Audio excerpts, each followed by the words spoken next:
Okay, how did Megaton TV started? Okay, so before Lingid sa alam ng lahat, hindi siya cartoon show before. Megaton TV was in fact Pinoy Musika on YouTube. So obviously, Pinoy Musika is more about Filipino music. Ang ginagawa ko noon is I'm trying to promote Filipino music. Back then kasi wala pa masyadong mga Filipino music or meron na rin pero hindi siya high definition. What I do is I upload these high definition videos just for entertainment para lang magkaroon ng alternative source yung mga Pinoy na gustong mag-listen ng music sa YouTube. Unfortunately, hindi ko alam or I'm not familiar about copyright pa noon. So, yung mga videos na yon was flagged for copyright purposes or for copyright reason. And that's the time na I stopped uploading those Filipino music and switch over to creating an animation show. So, doon na nag-start yung Megaton TV. Megaton TV is all about cartoons. Nung una ganun talaga plan ko. Later on, nagkaroon ako ng interest in different areas like yung mga trivia, yung bibigyan ka ng iba't ibang trivia about random things.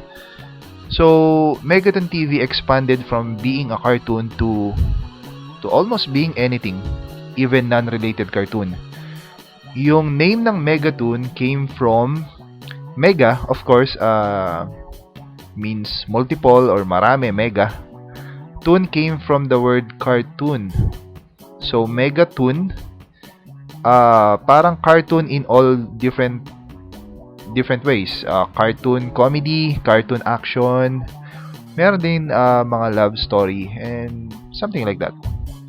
So, Megaton TV or Megaton TV channel is all about cartoon, non-cartoon, and siguro anything under the sun na wholesome. Siguro that's what I plan to do on my channel.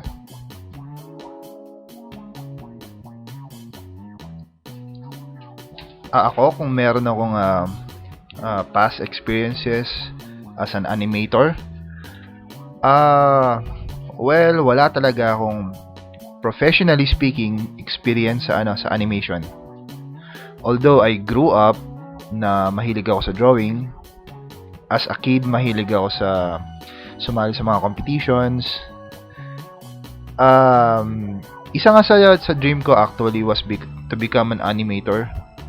Although kasi nung mga panahon na yun, 'di ba, parang wala naman masyadong pera sa art, sa fine arts, other than siguro gagawa ka ng mga paintings which is hindi naman din masyadong bumebenta. Comics, iniisip ko baka after ko mag-graduate ng fine arts, bumagsak lang ako sa comics. Magkano lang ba sweldo ng mga comic cartoonist, di ba? So, yun. To answer your question, wala talaga akong experience in animation. However, it was my lifelong dream to create an animation and to share my art in general. How many people are behind Megaton TV? That's a good question.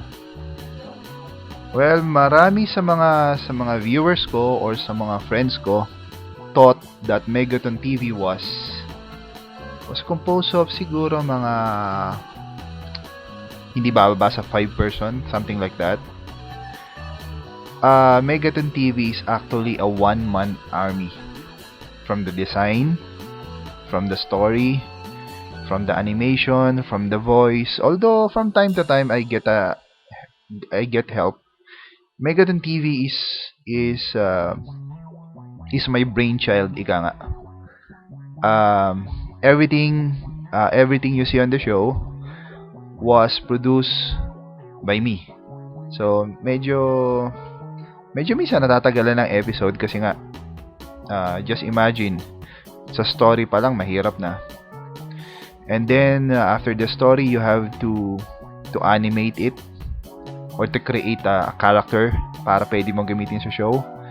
Afterwards, you have to use props like sound effects, background music, and then i-edit mo. So all in all, siguro one episode, yung mga 2 to 3 minute episode, siguro roughly 2 to 3 days ko siya nagagawa kung hindi siya masyadong complicated. Kapag masyadong complicated, it takes me about a week or so, something like that. Megaton TV characters. Okay. Although marami na akong nagamit na characters over my channel, meron pa nga akong parang spoof ni Justin Bieber. Yung Megaton TV, yung pinaka Pinoy show doon, I've made up siguro mga 5 main characters. All their names, inisip ko yung pangalan, and I made them na something na nakilala ng mga tao, at the same time merong konting nakakatawa sa name nila. So the first one na kinreate ko, his name is Elvis Fresco. So I guess alam naman ng lahat na Elvis came from Elvis Presley, the famous singer. So Elvis Fresco, siya yung pinaka main guy dito sa show. Yung voice ni Elvis is actually my own voice. So kung paano yung voice ko ngayon, siguro nilalagyan ko lang ng konting cartoony feel, and that's Elvis. Background ni Elvis, isa siyang cool dude, cool dad actually. Meron siyang anak na yun yung isa ko pang character, si Jolens. Si Elvis basically is a wholesome guy. As much as possible, he is neutral, hindi siya negative. He's more on positive siguro. Now, going back dun sa nasabi ko kanina sa anak ni Elvis, isa pa yon sa mga character ko, si Jolens Kulit. Saan nanggaling yung name ni Jolens? Jolens, well, dalawa meaning nun eh. Una, it came from a Pinay actress, si Jolina, di ba? Jolens tinatawag doon. And another meaning is Jolens, yung mga holen, yung mga little marble. Di ba masyado sila maliliit pag natapakan masakit? Something like that. Yung makulit, masakit, something like that. So si Jolens naman is a little girl na makulit. She has so many questions in life. She is innocent, pero yung pagka-innocente niya minsan nagiging makulit. Something like a Dennis the Menace na Filipino version. Yeah, something like that. Okay, so next one is Boogie. Boogie Woogie. Yung name ni Boogie, wala naman ako masyadong special meaning doon, except for the Woogie, Boogie Woogie, something like na magka-rhyme. Other than that, wala. Just simple Boogie. Okay, about Boogie. Boogie is an OFW. Kasi 'di ba, as a Filipino, sanay tayo na may mga OFW friends, neighbors, kamag-anak. So Boogie Woogie represents the majority of Pinoy who works abroad. Something like that. Si Boogie, ang personality niya doon sa Megaton TV is he's trying to re-explore the Philippines. Si Elvis yung pinaka-friend niya. Yan, so something like that. Next one naman is, eto naman yung medyo may pagka macho type or medyo may pagka brusco ka nga. The next character is Abu Sarap. Okay, so some of you siguro medyo you can guess it came from the rebel group Abu Sayyaf. So instead of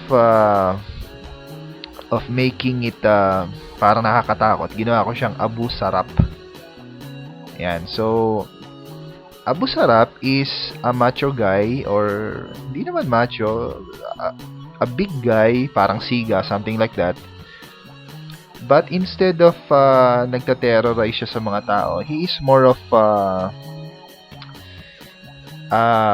siga with humor, something like that. Yan. So that is Abu Sarap. Now, the last one na palagi kong ginagamit sa show, kasi sabi ko merong 5 characters, si Father Banal. So, Father Banal is the complete opposite of Abu Sarap. If Abu Sarap is the negative guy, Father Banal is the positive guy.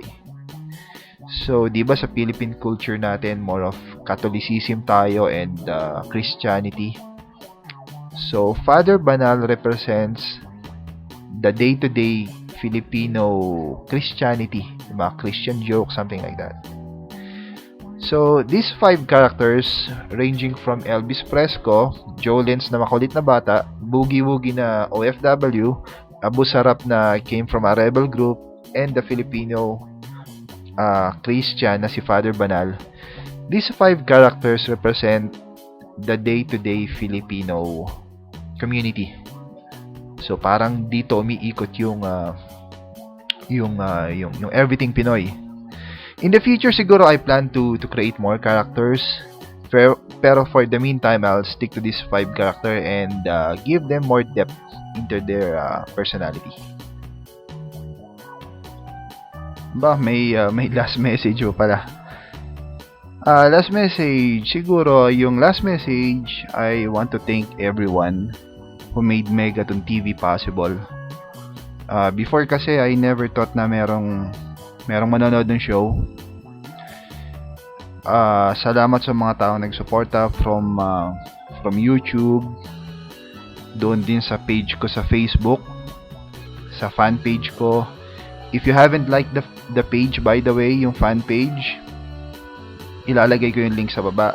I really appreciate if you can like the fan page. And also subscribe sa YouTube. More subscriptions means I have greater audience. Something like that. So, salamat din sa lahat ng mga nag-contribute in their own way. And last message ko, isasama ko sa last message ko is stay tuned. Besides doing cartoon, siguro I'll do other things like reviews, yung mga something na game reviews, kasi gamer din ako actually . So who knows, stay tuned. Megaton TV will be right back. Bye.